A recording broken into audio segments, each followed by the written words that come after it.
A while back, I talked about our old buddy Kenneth Copeland. Remember him?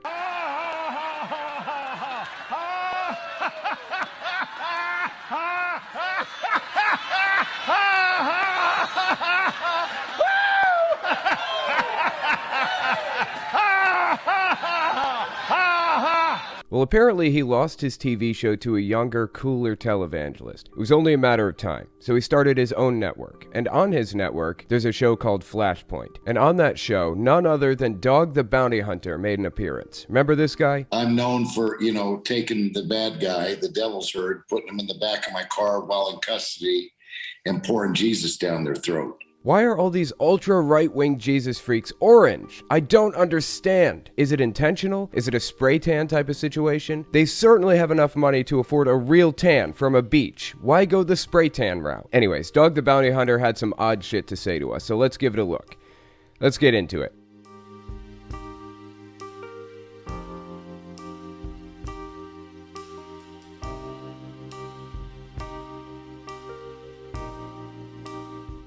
So what is a bounty hunter? Let me explain for the people who don't live in the US, or the people who've never been involved in the court system before. Bear in mind, this is information coming from somebody who lived in West Virginia for a good portion of my life. So it might be slightly different in other states, but this should give you good enough context to understand what Dog the Bounty Hunter is talking about. Basically, when you're accused of a crime, cops pick you up and bring you to jail. They file charges against you, and they schedule something called a preliminary hearing. How serious the crime is will determine how long you have to wait. If it's a felony, the highest possible crime, the prelim has to be within 10 days of being charged, legally. If it's a misdemeanor, they can basically wait as long as they want before scheduling the preliminary hearing. Usually it's within a couple of weeks, sometimes it's within a day or two, and sometimes it takes 6 months to a year. And people do fall through the cracks. It is a problem. Usually they'll let you out of jail to await trial on the outside, under certain conditions. This all depends on how serious the accusations are, whether or not they think you're a flight risk, i.e. if the judge believes you'll flee the state and go off radar or leave the country or something, but usually they'll set a bail amount. For really serious stuff like murder or something, usually they'll force you to stay in jail no matter what. But in almost every case, they give you something called a bail amount. So let's say you have somebody who's been charged with embezzlement. That's a felony. 1 to 10 year sentence. The judge will set a bail amount for you. The amount they set is completely and totally up to the judge. They'll usually set it to something they think you could make, but just barely. So for that charge, you can expect a bail amount of $20,000 cash or bond. That means you have to come up with 10% of $20,000 in cash, or you can provide the deed to a piece of property that's worth the whole amount, $20,000. So in some cases, if an addict gets himself into trouble, his parents will bail him out by putting the deed to their house up as bond. They'll let him out of jail, and if he doesn't show up for his trial, the court system gets to take ownership of their house. It acts as incentive for the parents to ensure the person makes it to their court date. If they don't have parents or friends who are willing to risk their house, then they have to pay 10% of that up front to get out. So 10% of $20,000 is $2,000. Most people don't have that kind of money lying around, so they'll call a bail bondsman in the area. The bondsman will put up the $2,000 and get you out. So why would a bondsman even do it? What do they get out of it? The bail bondsman gets $2,000 from you, usually on a payment plan over the course of 6 months or something, and they get the $2,000 back that they gave to the court to ensure you'd make it to your court date. A bounty hunter is just a bail bondsman who's returning fugitives who never made their court date. That's what Dog the Bounty Hunter is. He gets a list of people from the courts that didn't make their court date, picks out the ones he thinks would be easiest to track down, finds them, and brings them in. Then the court system gives them the money they paid to get out of jail. Problem is, bounty hunters like this aren't officers of the court. They aren't police. That means they don't have to respect your human rights. They aren't barred from entering your house without permission. They don't give a fuck. They'll bust right in and toss the place, and you can't say a thing about it because you signed your rights away when you got bailed out. It's a pretty fucked up system, and it's a system that extreme right-wing Republicans refuse to give up. It allows the richest of the rich to never spend a day in jail and the poor to never be able to find a way out of the system. And for the record, Dog the Bounty Hunter got in a lot of trouble a while back for false imprisonment and some other big charges. He got the wrong guy and detained him against his will and against the law. People like this really don't care what rights they violate. Anyways, that's what this whole thing is about. Now that we have that missing context, let's listen to what Dog the Bounty Hunter has to say.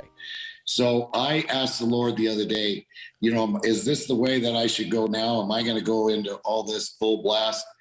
And I remember I was brought to memory about how Jesus' disciples, when he said he was coming, they said, Master, give us a hint. Tell us, when.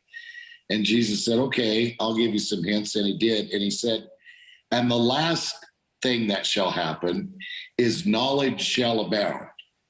And I believe the day that Google came out, now knowledge shall have started coming out everywhere, abounding. Oh, please, you can't be serious. People in Jesus' day thought it would happen in their lifetimes. That's why they were asking that. And here we are, 2,000 years later. Nothing's changed. We've seen earthquakes, famines, pestilence, and war, and still, the end is nowhere in sight. There will always be a weird little subset of humanity who's obsessed with doomsday culture, and even a subset who's obsessed with prophesying it. But I cringe every time I hear people prophesy this stuff. I can't see how they don't hide their faces in shame every failed prediction. It's embarrassing. Before we continue, I wanted to mention a couple things. The video released later than usual this week. That's because I'm on the run for my life. I had to flee my state after Christian extremists came after me, leveling real direct threats at me. If you want to support me directly, you can donate through PayPal, which is in the description and the pinned comment. You can also support me on Patreon. That's a good way too. And finally, you can check out my Etsy shop. I sell all kinds of cool stuff on there, and luckily, I have a shipping manager, so nothing has changed for the store. We're still taking orders, so give it a look. You might find something you like. Anyways, let's continue with Dog the Bounty Hunter.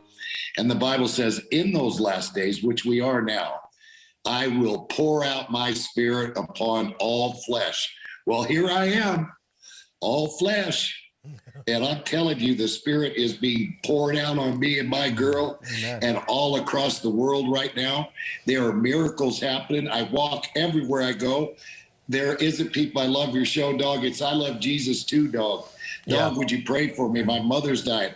I have never seen it like this.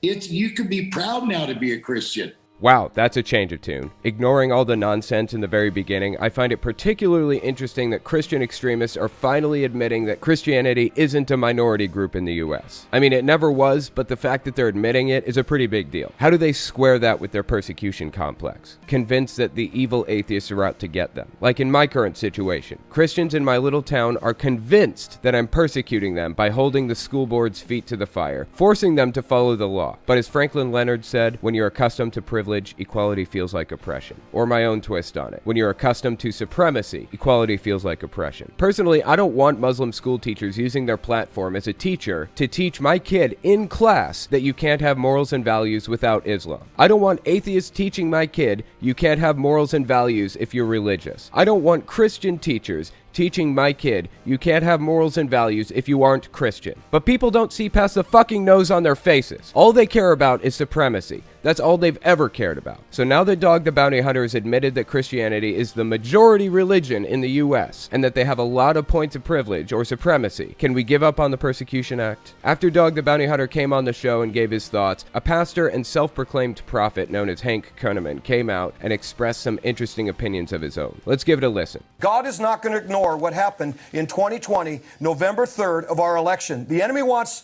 it to go away. The media wants it to go away.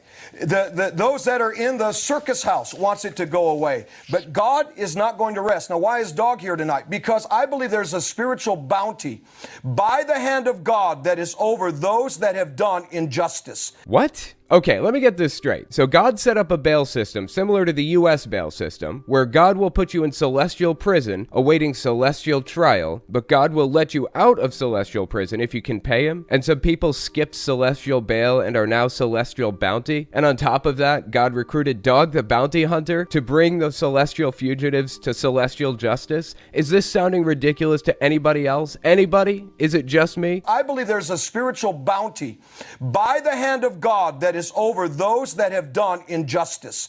They've done it to the children.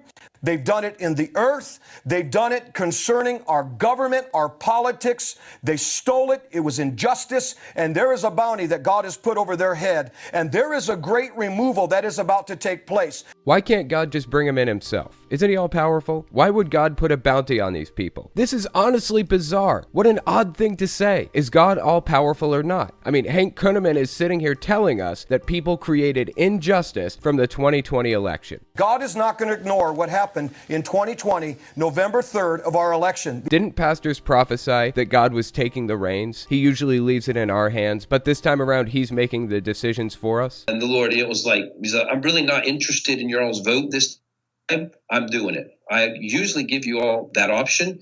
This time I'm not. This is a rescue operation from heaven.